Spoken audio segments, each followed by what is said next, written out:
guys, it's Jenny. Welcome back to the Crafting Bookworm. So it is time for my July wrap-up.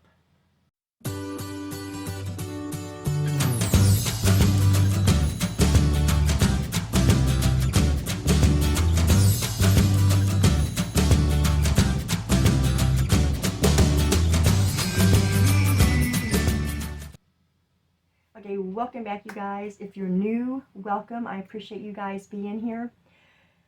So it's time for my July wrap-up. Again, 4 books. That's really all I can manage these days with having my grandson. I usually read a book a week. And you know what? That's perfectly fine by me. I do a lot of crafting also, so it's all fine. So, 4 books. We're going to go through these books that I read. The first book was Under Lock and Key, and this was by Lana Ferguson. I'm going to read you the synopsis of this. Kiana Key McKay is used to secrets. Raised by a single father who never divulged his past, it's only after his death that she finds herself thrust into the world he's always refused to speak of. With just a childhood bedtime story about a monster that saved her father's life and the name of her estranged grandmother to go off of, Key has no idea what she'll find in Scotland, but repeating her father's mistakes and being rescued by a gorgeous, angry Scotsman who thinks she's an idiot is definitely the last thing she expects. Lachlan Greer has his own secrets to keep, especially from the bonny lass he pulls to safety from a slippery shore. A lass with captivating eyes and the last name he's been taught not to trust. He's looking for answers as well, and Key's presence on the grounds they both now occupy presents a real problem. It's even troublesome when he gets a front row seat to the lukewarm welcome Kay receives from her family, the strange power she begins to develop, and the fierce determination she brings to every obstacle in her path.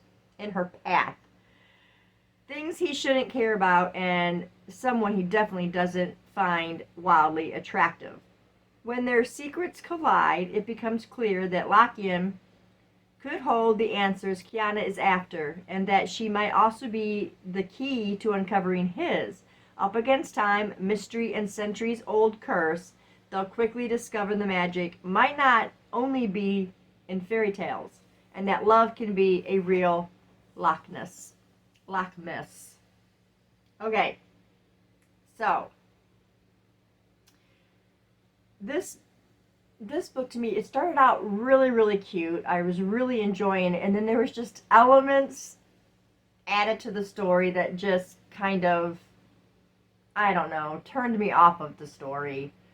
And I felt like it was going along really well, and just, I don't know, it's got like magical elements to it and supernatural elements to it, and I thought it was going to be this cute romance, and it just really turned into, like it said in here, a Loch mess.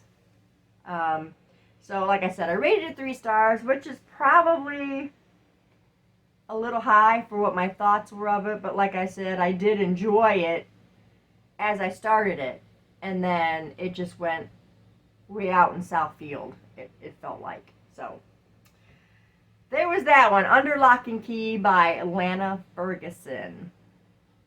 Okay, the next book that I read was a buddy read with my sister, and this was by Gillian McAllister. Now, she wrote the book Wrong Place, Wrong Time, which I read with 2 of my sisters, and all of us loved that book. So when we discovered just another missing person, but I was like really excited to read it. There are twists in it. I'm going to go ahead and read you the synopsis first, and then you guys will know a little bit about what's going on. Okay, 22-year-old Olivia has been missing for 1 day and counting. She was last seen on CCTV entering a dead-end alley and not coming back out. Julia, the detective heading up the search for Olivia, thinks she knows what to expect. A desperate family, a ticking clock, and long hours away from her husband and daughter. but she has no idea just how close to home this case is going to get. Because the criminal at the heart of the disappearance has something she never expected. His weapon isn't a gun or a knife.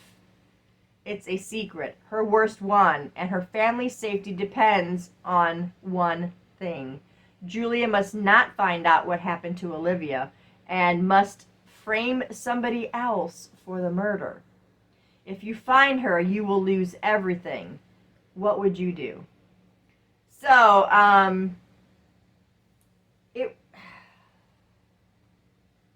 the premise was really good.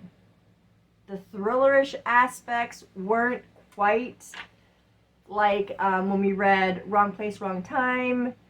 There are twists. It was actually a pretty big twist that I didn't expect, but was kind of starting to work up to that.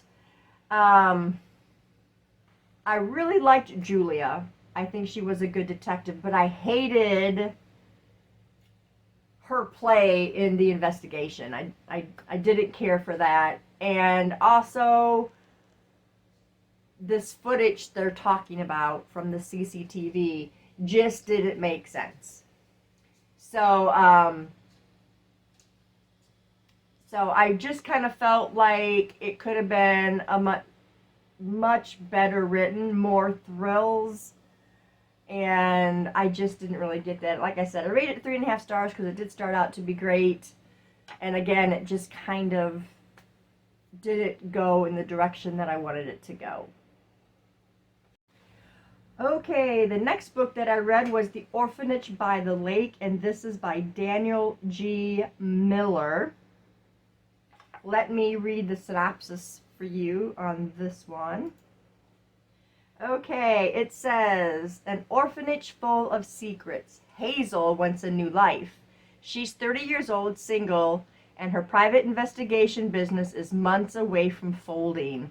Her luck takes a turn when Madeline Hemsley, a mysterious socialite, pays Hazel a visit with an offer too enticing to resist. An orphan girl has disappeared from a children's home, the Orphanage by the Lake, as the locals call it, and Madeline wants Hazel to find her. At first glance, it appears to be a standard runaway case, but as Hazel plunges into the investigation, she finds signs of something more. Unexplained bloodstains, cryptic symbols, sinister figures shadowing her every move. The more she digs, the more she realizes that the Orphanage by the Lake has terrifying secrets, and even worse, so does Madeline. Okay, so this one I really enjoyed. Really enjoyed Hazel. I felt like she really took control well of whatever situation she was put in. Madeline is made to be secretive, but Hazel, she doesn't care. You know, she's going to set things straight, and she's going to figure out what happened to this girl. And at first, people are all brushing it off, as it said that she was just a runaway. Even her own family was saying, she was just a runaway and nothing really happened to her. But Hazel really gets down into it, and there's some good twists to the story, really good characters. Really enjoyed that. Really enjoyed that part of the story. Loved all the elements into the story. This one did get a better rating by me. This one got a 4-star rating for me. There's just some parts that were a little slow. Some parts that didn't make a lot of sense. So it didn't quite reach that 5-star rating. But really, really enjoyed this one. So the last book that I read was The Rehearsals by Annette Christie. Now this one on Goodreads doesn't have a great rating, but this one I actually really enjoyed. I know I needed to have something that was a little easygoing, a little more light after reading like Just Another Missing Person, then reading The Orphanage by the Lake. I wanted something a little happier. So that's why I chose The Rehearsals. Let me read you the synopsis. Okay, Megan Givens and Tom Prescott are heading into what is supposed to be their magical wedding weekend on beautiful San Juan Island, but with two difficult families, 10 years of history, and all too many secrets. Things quickly go wrong. After a disastrous rehearsal dinner, they vow to call the whole thing off, only to wake up the next morning stuck together in a time loop. Are they really destined to relive the worst day of their lives over and over? And what happens if their wedding day does arrive? So this is a very, like, a funny, romantic story. There was one part that I really didn't care about, and that was, like, her ex. Well, they weren't even together. They were really, really good friends. It was her husband, and his best friend. They were all best friends. And he was in the picture because he was the best man, and he was just kind of in there wreaking a little havoc. His family really did not like Megan at all. And she was just kind of going with the flow because she really loved Tom. And she wanted to get married. And then, you know, like their best friend comes into the picture and kind of throwing little rocks in there and pebbles to cause, you know, to disrupt things. I felt like Tom needed to have more of a backbone because he really didn't. But, you know, the whole story, the whole element of the Groundhog Day trope, I really like that in stories. I think that's a really cool kind of element to add to a book.